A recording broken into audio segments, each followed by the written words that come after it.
A paz de Deus, de nosso Salvador, Jesus Cristo a todos. Sejam todos muito bem-vindos a mais um devocional aqui do meu canal para a honra e glória do Senhor Jesus Cristo. Hoje nós vamos estudar o livro de 1 Reis, capítulo 11. O título do capítulo é A Idolatria de Salomão e a Ira de Deus contra ele. E neste capítulo vai ficar uma pergunta interessante para nós, né? Que a Bíblia responde. Então, neste capítulo, como o Salomão ele vai se corromper no final da sua vida, fica uma dúvida, né? Será que Salomão conseguiu ser salvo, né?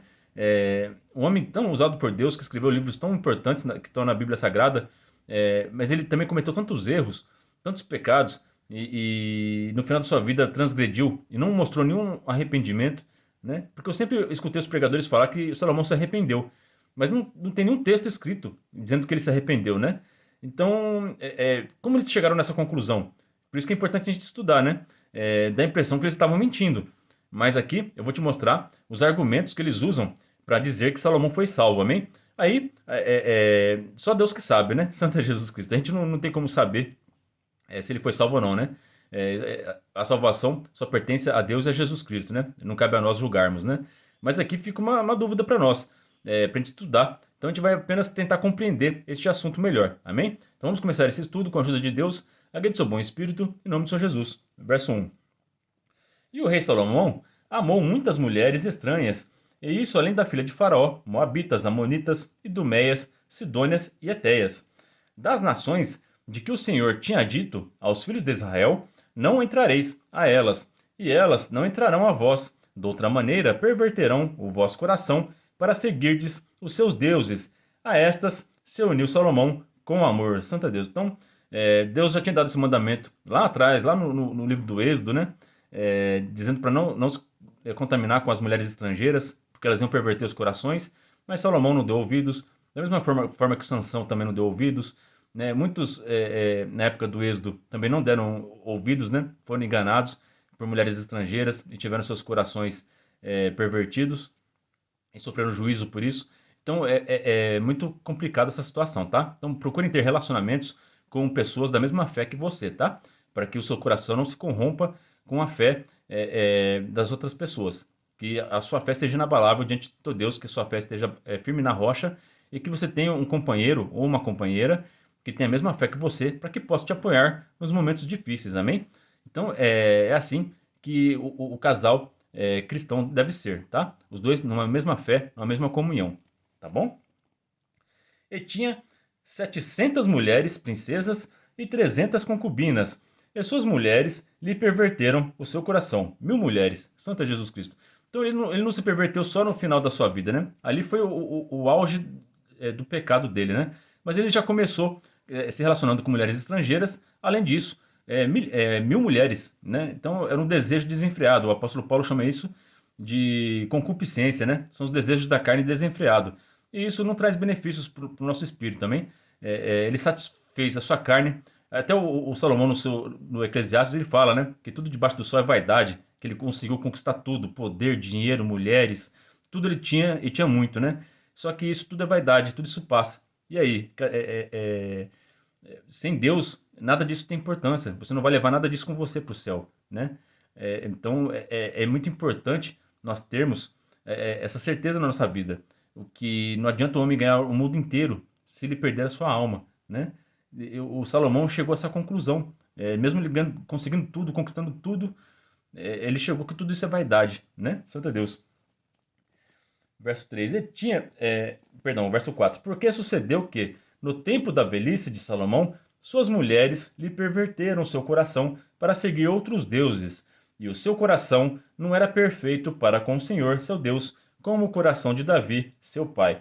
Então aqui a gente vai ver que o nosso Deus ele vai falar várias vezes que amava Davi e vai elogiar Davi para o Salomão, dizendo que o Salomão não seguiu os passos do rei Davi, né? Mas a gente viu que o Davi ele cometeu vários pecados na vida dele, né? Então qual que é a diferença do Davi para o Salomão? A diferença é que o Davi ele tinha uma fé inabalável no Deus de Israel, né? Ele só tinha o único Deus, o Deus de Israel. Era tudo para ele. Era a coisa mais importante da vida de Davi, era o Deus de Israel. Ele sempre quando ele cometia um pecado, ele se arrependia e procurava depois ter uma vida de acordo com a palavra de Deus. E é assim que nem todo cristão, né? Ninguém consegue ser perfeito o tempo todo. Nós cometemos erros constantemente. O apóstolo Paulo falava, né? Aquilo que não quero fazer, eu faço. Aquilo que quero fazer, não faço. né? Miserável homem que sou, né? A carne é fraca, então o ser humano ele peca constantemente e por isso que é necessário Jesus Cristo ter vindo aqui à Terra, sacrificar sua vida preciosa para limpar nossos pecados. Só através de Cristo nossos pecados são perdoados, amém? Nós de nós mesmos não conseguimos fazer isso, né? A gente vai entender isso no final do capítulo aqui, a gente vai fazer um estudo sobre isso, sobre a salvação, como que a salvação não depende das nossas obras, mas sim da graça divina, amém? Então, a diferença do Davi para o Salomão era essa, que o Davi, a fé dele era inabalável no Deus de Israel, já o Salomão adorou outros deuses, né? E isso já é um coração corrompido, né? Verso 5. Porque Salomão andou em seguimento a Astarote, deusa dos Sidônios, e em seguimoto de Milcom, e abominação dos Amonitas. Assim fez Salomão o que parecia mal aos olhos do Senhor, e não perseverou em seguir ao Senhor, como Davi seu pai. Então edificou Salomão um alto a Camós, a abominação dos Moabitas, sobre o monte que está diante de Jerusalém, e a Moloque, a abominação dos filhos de Amon. Assim fez com todas as suas mulheres estranhas, as quais queimavam incenso e sacrificavam a seus deuses. Fez para uma mulher, as outras começaram a cobrar. Opa, você adorou o Deus dela, vai adorar o meu Deus também, né? É assim, você não pode dar brecha para o inimigo, tá bom? Se você abrir uma exceção, pecar com uma pessoa, outra pessoa vai falar, mas você fez com ela, não vai fazer comigo? E assim o pecado vai virando uma bola de neve, vai crescendo, crescendo, crescendo, até que não tem mais volta, tá? Então vamos tomar cuidado com isso. Não abram exceções para o pecado. Esteja com o seu coração fechado para o mal. O seu coração tem que estar aberto para as coisas de Deus, para a palavra de Deus, para o amor e para a caridade. Amém? Verso 9. Pelo que o Senhor se indignou contra Salomão, porquanto desviara o seu coração do Senhor Deus de Israel, o qual 2 vezes lhe aparecera. Então nosso Deus ele apareceu 2 vezes em sonho para ele, e tudo que ele prometeu para Deus, para Salomão, ele cumpriu, né? E depois ele apareceu novamente, depois que já tinha realizado todos os desejos do coração do Salomão, e fez novas promessas, dizendo que ele ia ser com as gerações do Salomão, se ele continuasse fiel, mas o Salomão não deu ouvidos, né? As suas mulheres, o amor pelas suas mulheres estrangeiras foi maior do que o amor ao seu Deus. E acerca desta matéria, lhe tinha dado ordem que não andasse em seguimento de outros deuses, porém não aguentou o que o Senhor lhe ordenara. Quantas vezes a gente recebe um mandamento de Deus na igreja, ou lendo a palavra de Deus, e a gente não consegue. Como é que está escrito aqui a expressão aqui? Ó? É ótima essa expressão aqui. Ó. Porém, não aguentou o que o Senhor lhe ordenara. Muitas vezes a gente não aguenta. A gente escuta uma palavra, lê a palavra de Deus, a gente sabe que aquilo é o correto, que é o melhor para nossas vidas, só que a gente não aguenta e a carne acaba falando mais forte. Então procure alimentar mais o teu espírito, procure alimentar mais da palavra de Deus, colocar a sua fé na rocha, que é Cristo Jesus, construa sua casa sobre a rocha e a sua fé será inabalável, né? Mas como Salomão aqui, ele não tinha a base sobre a rocha, a sua fé não era uma fé igual a do seu pai Davi, inabalável. Ele foi influenciado pelas suas mulheres. Então que a sua fé seja inabalável como a fé do Davi. Não importa onde você esteja, se no seu serviço todas as pessoas não acreditam em Deus, ficam zombando de você, continue com a sua fé firme na rocha, Santa Jesus Cristo, e dê bom testemunho. E a luz que tem dentro de você vai atrair essas pessoas para Cristo Jesus. Amém? Na sua escola, na faculdade, se as pessoas zombam de você porque você é crente, tenha sua fé inabalável na rocha. Como você consegue uma fé inabalável? Tendo intimidade com Cristo, com Deus, buscando Ele na igreja, buscando Ele na palavra de Deus, vivendo o Evangelho, e você vai ver os sinais e as maravilhas de Deus na tua vida, e isso vai fortalecer a sua fé. E você não vai dar ouvidos a outras pessoas, amém? E você não vai ser contaminado por elas, tá certo?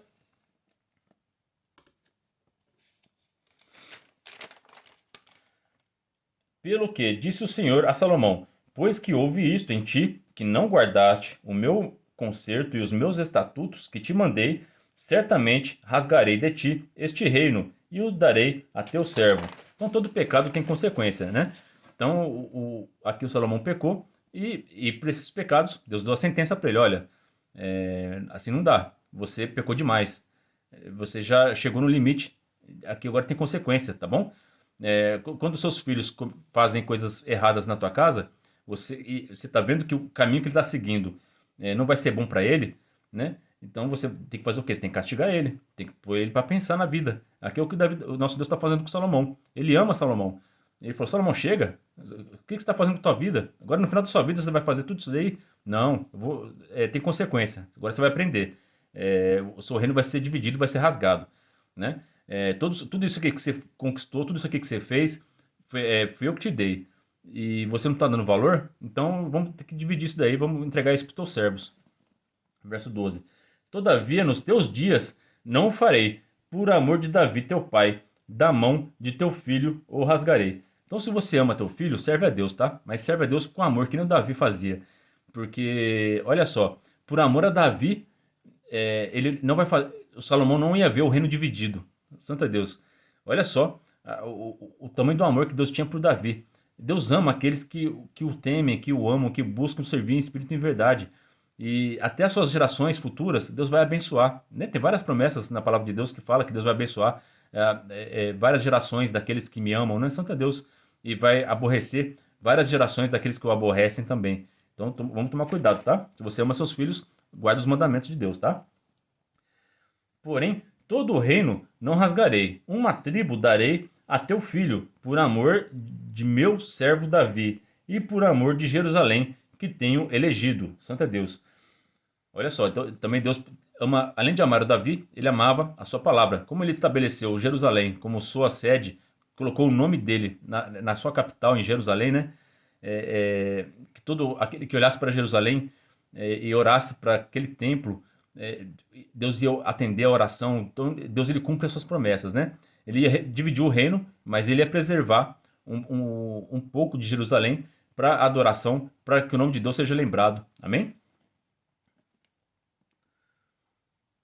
Levantou, pois, o Senhor a Salomão um adversário, a Hadade, o Idumeu. Ele era da semente do rei em Edom. Porque sucedeu que, estando Davi em Edom, e subindo Joabe, o chefe do exército, a enterrar os mortos, feriu a todo o varão em Edom. Porque Joabe ficou ali 6 meses com todo Israel, até que destruiu a todo o varão de Edom. Então o Haddad, ele cresceu com esse ódio de Israel, né? Porque o Davi e o Joabe destruíram os seus pais lá em Edom, né? E eles são fugidos quando era pequeno ainda, né? Então ele guardou esse sentimento ele alimentava esse sentimento de vingança contra Israel, né? Enquanto o Salomão era fiel a Deus, Deus protegia e afastava esses adversários de Israel, né? Mas quando Salomão ficou pecando constantemente e cometeu o erro fatal de adorar outros deuses, aí Deus tirou a proteção dele e vai começar a levantar adversários contra ele, né? Haddad, porém, fugiu, ele e alguns homens idumeus, dos servos de seu pai, com ele, para ir ao Egito. Era, porém, Haddad um rapaz pequeno.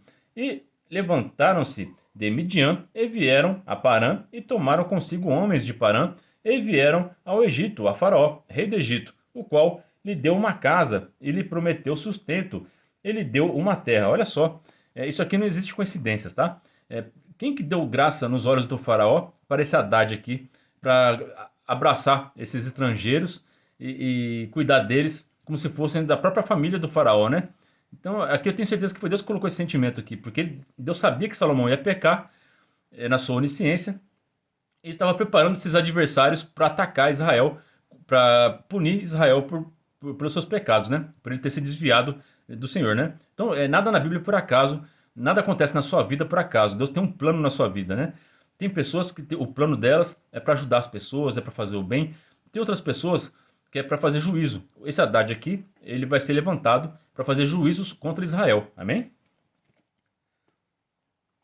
Tanto as pessoas boas como as pessoas más, elas fazem parte dos planos de Deus, né? As pessoas boas, para quando as pessoas estão em obediência, Deus usa delas para abençoar o seu povo. E as pessoas más, quando para trazer juízo, quando as pessoas desobedecem os mandamentos de Deus.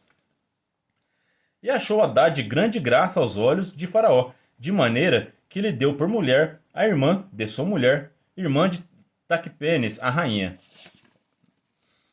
Olha, deu a irmã da esposa do faraó, ele deu pro Haddad casar. É muita graça, é muita coisa. Isso não é normal, tá? Isso aqui é plano de Deus, tá? Deus estava usando para guardar o Haddad para a hora certa, para ele atacar Israel.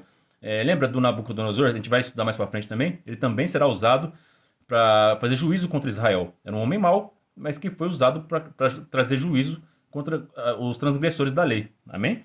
Porque a pessoa boa não faz mal para os outros, né? Então Deus usa das pessoas ruins para poder fazer juízo contra os pecadores, né? E a irmã de Taquepenes lhe deu seu filho, Genubate, o qual Taquepenes criou na casa de Faraó. E Genubate estava na casa de Faraó, entre os filhos de Faraó. Ouvindo, pois, Hadade no Egito, que Davi adormecera com seus pais, e que Joabe, chefe do exército, era morto, disse Hadade a Faraó: Despede-me, para que vá à minha terra. Porém Faraó lhe disse: Pois que te falta comigo, que eis que procuras partir para a tua terra? E disse ele: Nada, mas todavia despede-me. Também Deus lhe levantou outro adversário. Então, além de Hadade, Deus vai levantar mais outros adversários contra Salomão, né? Por ele ter pecado. A Razon, filho de Eliada, que tinha fugido do seu senhor Hadadezer, rei de Zobá, contra quem também ajuntou homens e foi capitão de um esquadrão quando Davi os matou, e indo-se para Damasco, habitaram ali e reinaram em Damasco. Então aqui o Razon também era um inimigo do Davi e esperou a hora certa para atacar. O inimigo ataca, a hora certa do inimigo atacar é quando a gente peca. Então vamos procurar não pecar, tá? Porque a gente dá brecha para o inimigo atacar, tá certo? E foi adversário de Israel por todos os dias de Salomão. E isto além do mal que Hadade fazia, porque detestava Israel e reinava sobre a Síria. Até Jeroboão, filho de Nebate, Efrateu de Zerada, servo de Salomão, cuja mãe era viúva por nome Zeruia, também levantou a mão contra o rei. Santo Deus. Outro adversário. Quando a gente peca, o inimigo faz a festa, né? É hora deles atacar. Então vamos procurar uma vida de santidade e de consagração a Deus, tá? E esta foi a causa porque levantou a mão contra o rei Salomão. Tinha edificado a Milo e cerrou as aberturas da cidade de Davi seu pai. E o homem, Jeroboão, era varão valente, e vendo Salomão a este mancebo, que era laborioso, ele o pôs sobre todo o cargo da casa de José. Sucedeu, pois, naquele tempo que, saindo Jeroboão de Jerusalém, e o encontrou o profeta Aias, o Silomita, no caminho, e ele se tinha vestido de um vestido novo, e sós estavam os dois no campo. E Aias pegou no vestido novo que sobre se tinha, e o rasgou em 12 pedaços, e disse a Jeroboão: Toma para ti os 10 pedaços, porque assim diz o Senhor Deus de Israel: Eis que rasgarei o reino da mão de Salomão, e a ti darei as 10 tribos. Então o Jeroboão ele vai governar sobre 10 tribos de Israel, né? O reino vai ser dividido. Reino do Norte e Reino do Sul. A gente vai ver isso mais pra frente, né? Eu vou mostrar também os mapas mostrando certinho a divisão dos reinos, tá? Porém, ele terá uma tribo por amor de Davi, meu servo, e por amor de Jerusalém, a cidade que elegi de todas as tribos de Israel, porque me deixaram e se encurvaram a Astarote, deusa dos Sidônios, e a Camós, deus de Moabitas, e a Milcom, deus dos filhos de Amon, e não andaram pelos meus caminhos, para fazerem o que parece reto aos meus olhos, a saber, os meus estatutos e os meus juízos, como Davi seu pai. Porém, não tomarei nada deste reino da sua mão, mas por príncipe o ponho por todos os dias da sua vida, por amor de Davi, meu servo, a quem elegi, o qual guardou os meus mandamentos e os meus estatutos. Mas da mão de seu filho tomarei o reino, e te darei a ti os 10 tribos dele. E a seu filho darei uma tribo, para que Davi, meu servo, sempre tenha uma lâmpada diante de mim, em Jerusalém, a cidade que elegi, para pôr ali o meu nome. E te tomarei, e reinarás sobre todo o que desejar a tua alma, e serás rei sobre Israel. E há de ser que, se ouvirdes tudo o que eu te mandar, e andares pelos meus caminhos, e fizeres o que é reto aos meus olhos, guardando os meus estatutos e os meus mandamentos, como fez Davi, meu servo, eu serei contigo, e te edificarei uma casa firme, como edifiquei a Davi, e te darei Israel. E por isso afligirei a semente de Davi, todavia não para sempre. Santo é Deus. Aleluia, Jesus. Então ele vai sempre afligir, por causa desses pecados do Salomão, ele vai sempre afligir a semente do Davi, mas não para sempre, porque Jesus Cristo veio. Santo é Deus. Aleluia. Então a sucessão do trono acabou. Não existe nem mais templo. Santo é Deus. Jesus, ele cumpriu todas as promessas que foi feita a Davi, né? Ele que é o sacerdote eterno, ele que vai ser o rei eterno. Quando Jesus Cristo voltar, ele vai reinar eternamente. Santo é Jesus Cristo. Ele já está sentado à direita de Deus Pai Todo-Poderoso. Ele já reina no céu, né? Mas ele também vai trazer o seu reino aqui na terra também. Amém? Pelo que Salomão procurou matar Jeroboão. Porém Jeroboão se levantou e fugiu para o Egito, para Sisaque, rei do Egito, e esteve no Egito até que Salomão morreu. Então o Salomão ficou sabendo que o profeta falou que ia dar o reino pro Jeroboão, né? Salomão já tentou matar o Jeroboão, aí ele fugiu, né? Santo Deus. Então Deus guarda, se você tem uma promessa, Deus te guarda, amém? A pessoa pode tentar fazer o que for com você. Se você tem uma promessa de Deus, Santo Deus, confia, ele vai te guardar, amém? E vai te dar aquilo que te prometeu. Quanto ao mais dos sucessos de Salomão, e a tudo quanto fez, e a sua sabedoria, porventura não está escrito no livro dos sucessos de Salomão? E o tempo que reinou Salomão em Jerusalém, sobre todo Israel, foram 40 anos. E adormeceu Salomão com seus pais, e foi sepultado na cidade de Davi, seu pai, e Reboão, seu filho, reinou em seu lugar. Então aqui a gente vê que Salomão morreu, e não tem nenhum texto que fala que Salomão pediu perdão, fez uma oração, fez um holocausto, pedindo perdão a Deus pelos pecados cometidos. Não. Ele terminou sua vida no pecado, amém? E até tem muitos livros que Salomão escreveu nesse período que ele estava adorando outros deuses, que são terríveis, tá? Tem a Goétia, tem livros, as chaves de Salomão, a clavícula de Salomão, tudo livro de magia poderosa, magia, coisa feia, sabe? Ele mexeu com coisas terríveis.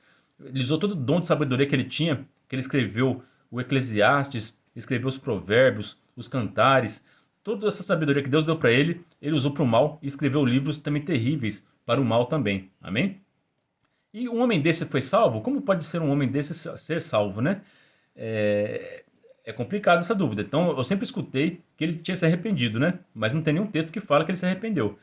Então olha só como é importante a gente estudar e não ir pelo que os outros falam, né? Aqui vamos usar os textos que as pessoas argumentam, que dizem que Salomão foi salvo, né? E faz sentido, tá? Então vocês não precisam concordar comigo, tá? Mas eu achei bem plausível essa explicação aqui, ó. Eu vou ler para vocês aqui, ó. 2 Samuel, capítulo 7, do verso 12 ao 15. Porque Deus garantiu a Davi que seu filho Salomão seria disciplinado, mas não ficaria sem misericórdia. Então aqui Deus fez uma promessa que ia castigar ele e castigou. Que ele levantou vários inimigos contra o Salomão, né? Só que também Deus fez uma promessa para ele que ele teria misericórdia de Salomão, por amor a Davi. Olha só como a sua oração tem efeito. Você, pai, mãe, está orando pelo seu filho está desviado, vocês estão orando a Deus, presta atenção nisso daqui, ó. Deus, por amor a Davi, pelas orações de Davi, Deus poupou e eu creio que salvou o Salomão, amém? Olha aqui, ó. 2 Samuel, capítulo 7, do verso 12 ao 15. Quando teus dias se cumprirem e descansares com teus pais, então farei levantar depois de ti o teu descendente, que procederá de ti, e estabelecei para sempre o trono do seu reino. Eu lhe serei por pai, e ele me será por filho. Se vier a transgredir, castigá-lo-ei com varas de homens e com açoites de filhos de homens. Mas a minha misericórdia se não apartará dele, como a retirei de Saul, a quem tirei de diante de ti. Olha só, então aqui Deus falou para ele, ó. Deus está fazendo uma promessa para o rei Davi. Olha, o teu filho, eu vou ser como um pai para ele. Quando ele pisar na bola, quando ele pecar, eu vou castigar ele. E foi o que Deus fez. Deus levantou vários inimigos para atormentar o reino de Salomão. Só que a minha misericórdia não vai se apartar dele, porque eu decidi salvar, amar o seu filho. Eu vou cuidar dele. Ele é meu agora. Santo Deus. Você, irmão, irmã, vocês são de Cristo. Vocês deram sua vida para ele. Vocês fizeram aliança com ele. Agora vocês são dele. Ele nunca vai apartar, nunca vai desistir de vocês. Tá bom? Então, continue com fé, orando pelos seus filhos e orando por vocês mesmos, né? Vamos buscar a salvação para não se desviar, tá? Mas aqui Deus ele, prometeu a Davi que Salomão ia ser salvo, né? Que Deus ia ter misericórdia para com ele, né? Aqui, ó, outro texto que fala sobre isso. Atos, capítulo 16, verso 31. Crê no Senhor Jesus Cristo e será salvo tu e a tua casa, santo Deus. Então, a fé do rei Davi, o amor que Deus tinha por Davi, alcançou o Salomão e salvou o Salomão, né? Então, a sua fé, o seu amor em Deus e para com sua família vai alcançar eles também. Então, continue orando por tua família, pelos teus amigos e Deus vai alcançar eles também, tá? Aqui também em Romanos, capítulo 9, do verso 14 ao 16. E então, que diremos? Acaso Deus é injusto? De maneira nenhuma, pois ele diz a Moisés: terei misericórdia de quem eu quiser ter misericórdia, e terei compaixão de quem eu quiser ter compaixão. Portanto, isso não depende do desejo ou do esforço humano, mas da misericórdia de Deus. O que o apóstolo Paulo está querendo dizer com isso aqui, né? Quando Deus falou isso para Moisés, Deus deixou bem claro para Moisés: Moisés, eu tenho misericórdia de quem eu quiser ter misericórdia. Eu amo quem eu quiser. Foi eu que criei todas as coisas, eu que criei todos os seres humanos. Se eu quiser salvar uma pessoa, eu salvo. Se eu quiser condenar uma pessoa, eu condeno. Porque eu sou justo, né? Nosso Deus, ele é justo. Deus está falando para Moisés assim: Deus, Moisés, eu sou justo, eu sou amoroso, confia na minha decisão, né? Confia no meu amor, confia em mim. Então, você confia em Deus? Você confia no amor de Deus, na justiça de Deus? Então a gente não tem que ficar pensando assim: aquele lá está perdido, aquele lá está salvo. Não, a gente não sabe. É Deus que sabe, né? Porque Ele é amor, Ele é justiça. Ele sabe, Ele conhece os corações, Ele que sonda os corações, Ele sabe a criação que cada uma pessoa teve, Ele sabe todas as coisas que a pessoa acertou, as coisas que a pessoa errou, e tudo isso Ele vai julgar com justiça. Amém? Então vamos confiar no nosso Deus. Aqui o apóstolo Paulo já faz essa pergunta no começo aqui, ó. E então, que diremos? Acaso Deus é injusto? É lógico que ele não é. Ele é justiça. Na sua essência ele é justiça, né? Então aqui o apóstolo Paulo está sendo sarcástico, porque por acaso Deus é injusto? Né? Não, ele é justo nas suas decisões. Ele tem misericórdia de quem ele quiser. Ele ama quem ele quiser. Ele salva quem ele quer. Ele condena quem ele quer. Porque ele é justo. Confiemos na decisão do nosso Deus. Amém? E para encerrar, para não ficar só nas palavras que Deus falou a Moisés e não ficar só com Paulo, vamos falar a palavra máxima aqui, que é de Jesus Cristo, né? Mateus capítulo 19, verso 25 e 26. E seus discípulos, ouvindo isto, admiraram-se muito, dizendo: quem poderá, pois, salvar-se? E Jesus, olhando para eles, disse-lhes: aos homens é isso impossível, mas a Deus tudo é possível. Santo Deus. A nós humanos a salvação é impossível, porque nós somos maus. Todos nós somos dignos de condenação eterna, né? Não há homem que nunca pecou, como o apóstolo João diz, né? Nenhum só. Não tem homem bom aqui na terra. Aqui. Todos os homens são maus. Alguns são mais, outros são menos, mas todos são pecadores, né? Todos nós precisamos da misericórdia e do amor de Cristo. Todos nós precisamos dessa dádiva do dom da salvação. Santo Deus. Aleluia. Então, vamos buscar o Senhor para que Ele possa, a sua misericórdia nos alcance. Amém? E essa misericórdia nos alcança pela fé em Jesus Cristo. Essa é a palavra para nós hoje. Que Deus abençoe a vida de todos vocês.